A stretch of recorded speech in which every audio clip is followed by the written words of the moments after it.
Catherine Bernardo, Daniel Padilla, and Alden Richards. Totoo nga bang maghaharap-harap at magkikita-kita dahil duga na po kay Miss Catherine kung saan busy po siya sa kanya pong parang meron po na naman siyang endorsement shoot na parang palaban ang itsura ni Miss Catherine dito ha, kakaiba, or meron siyang pinaghahanda ang isang biggest event na kasama po itong photoshoot na ito. Ayan, medyo kulot ang buhok ni Miss Catherine and I think meron po siyang endorsement. Beauty endorsement ba yan? Or clothes? Hindi natin alam kasi it was posted by Mr. John Vale or John Vale, opo, na kanya pong isa sa mga glam team ni Miss Catherine Bernardo. At ngayon, pinag-uusapan pa rin kahit po talagang sabihin na natin na dead ma lang si Miss Catherine Bernardo, Alden Richards, and Daniel Padilla sa mga issue na umiikot ngayon sa social media. Kasi kung makikita po ninyo talagang sila po ang pinag-uusapan ng todo. Talagang love triangle talagang nagaganap ngayon Dahil pilit po kasi sinasabi nila na si Miss Catherine daw ang talagang may gusto, no? Talagang si Miss Catherine daw ang hindi makalimot kay Daniel Padilla. Sabi naman ng mga fans si Daniel na parang naka-move on na raw si Daniel Padilla dito po kay Miss Catherine Bernardo, no? So, parang pinapalabas nila yung si Catherine talaga yung yung dead na makabalik dito kay Mr. Daniel. Ganun po yung lumalabas sa social media na hanggang sa ngayon, kahit ano po yung mga lumalabas na yan, wala pong sinasabi si Catherine. Kung sa breakups nga nila yung ni Daniel Padilla, hindi yan nagsalita How much more sa mga issue pa na talagang parang petty issue lang yan para sa kanya.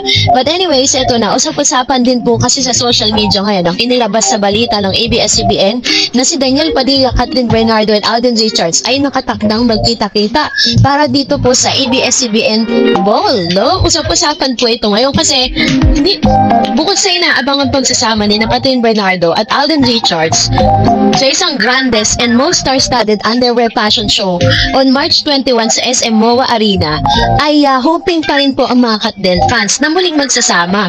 At alam natin na talagang kinumpirma na po ng GMA na magsasama po itong dalawang ito doon po sa nasabing show.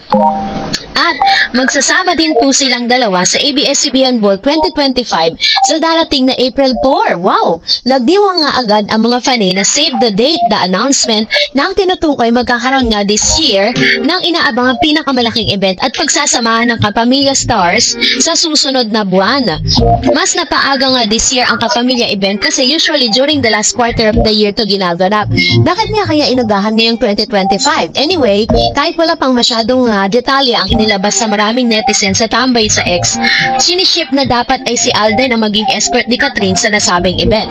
Total, ang Catherine naman daw ang bida sa pinaka-blockbuster movie ng ABS-CBN Film Production sa history of Philippine cinema, ang Hello Love Again.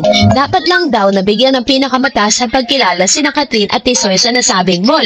Yun ay kung si Mr. Alden Richards po ay invited ng ABS-CBN, which is hindi naman po imposible. Deserve kasi ng Catherine yon. Sabi niya gano'n. Pero ang tanong nga rin po ng mga marami, sure din ba na present din ang nasabing Kapamilya Artist Grand Reunion Event si Daniel Padilla na bida sa nangungunang action-pack series ng ABS-CBN Studios and Incognito? Ang tanong, magkikita-kita kaya ang tatlo sa nasabing event? Yun ang dapat nating abangan dahil according sa mga Catden fans na kung meron daw kung pinaka-deserve na maging escort si Miss Catherine, walang iba yun kundi si Mr. Alden Richards, no? Pero sa tingin ko ito po yung point of view ko with regards to that. I think Miss Catherine Bernardo raraan pa ng mag-isa yan, no? Raraan pa yan ng mag-isa sa ABS-CBN Ball dahil syempre ayaw niya ng intriga, kaya yun po ang mangyayari dyan. Pero dun po sa bench, yun po ay talagang confirm na magkasama po silang dalawa, kasama ng ibang mga GMA or GMA Sparkle artist, no? So dahil dyan, ayan, so basahin po natin ang ilan sa mga komento po ninyo sa comment section at magre-react tayo sa ilan sa mga comments po ninyo. Unahin po natin ang komento mula kay Miss Annabel Gaya. Hello Miss Tarets, ako di naman ako naniniwala dyan kay Gasa na ever since nakikisaw-saw lang yan para mapag-usapan. Tama ka, wala na tayong paki doon sa mag-ina. Family issues na yan kasi wala tayong pakialam kung ano ang pamamalakad ni Mami Min. Anak na yan, mas may karapatan kaysa sa atin, diba? Thanks Miss Doors. Sabi ni Miss Julia Magbanwa, tama, agree, walang pakialam kay Kat si si Mami Min lang ang may karapatan. Ano, issue ng mga reporter may epal dyan. Sabi ni Miss Anita Villa, number 1 si Catherine Bernardo, si Vice number 2. Ayun, so ilan po kasi sila sa mga na-awardan ng dito po sa BIR. So sa mga top na nagbabayad talaga ng buwis, tamang buwis sa BIR. Another one, sabi ni Mr. Edmundo Aligal, ay naku, talagang hindi ka pa rin tumitigil sa mga pagsisinungaling o sigasa. Kung pagbawalan man ni Mami Min Sikat, karapatan lang niya yon bilang isang ina. May sariling desisyon ng Sikat kasi mas mahal niya si Alden. Walang pagpake, basta't kat din panatag. Sabi ni Mrs. Cecil Busto, sus, knowing Lolit na nandaya sa awards noon in accepting envelope from the mother of Andrea, kaya puring-puri, what do I expect from her? Baka need ng envelope pa more. O yan. So, kasi talagang baga matatang talaga si Miss Lolit Solis sa mga ginagawa niya. And para magkomento siya ng gano'n na hindi niya naman personal na kilala si Miss Kat. Sabi ni Mr. Joel, dapat lang pagbawalan ni Mami Min si Kat na makipag-usap kay Daniel kasi anak niya yan. Isa pa, maayos ang pamilya ni Kat. Kaya yung sigasa na yan, dapat tumigil na. Nagpapasikat lang yan kasi pinapansin, kasi pinapatulan pa. Dapat dyan idemanda at pagbayarin ng malaki para maghirap. Sabi ni Miss Renata, I don't think dapat kasuhan na talaga to si Sian Gasa. Ipakulong na dapat. Ayan. Hindi ko alam kasi parang ilang beses na rin pong na-report yung kanyang FB page. Pero gumagawa pa rin siya ng panagbago at magkakalat siya doon ng chismis. Sabi ni Mr. Resita Flores, kat din lang sa kalang forever. Both are super happy. Pareho silang loyal, faithful, very smart professional. Pang Hollywood ang talent nila. Family-oriented and mababait at loving. Sabi ni Miss Riza, napakatamad mag-follow kung babalik kay Daniel. Pero kung ako yan, di ako babalik sa isang tao na nanakit at nag-cheat. Never.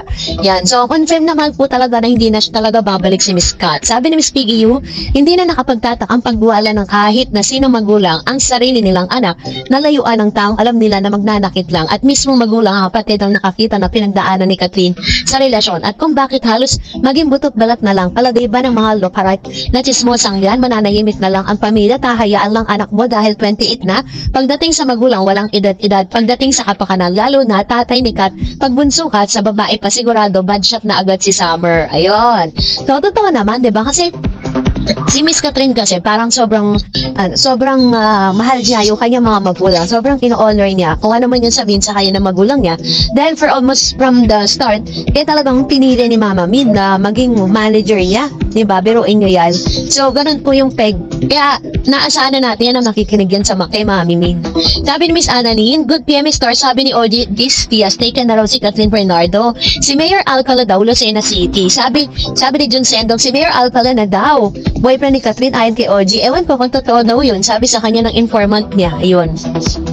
So, naibigay ko na po yung point of view ko with regards to that, ano? Dahil talaga nagtitrending po yan sa Twitter.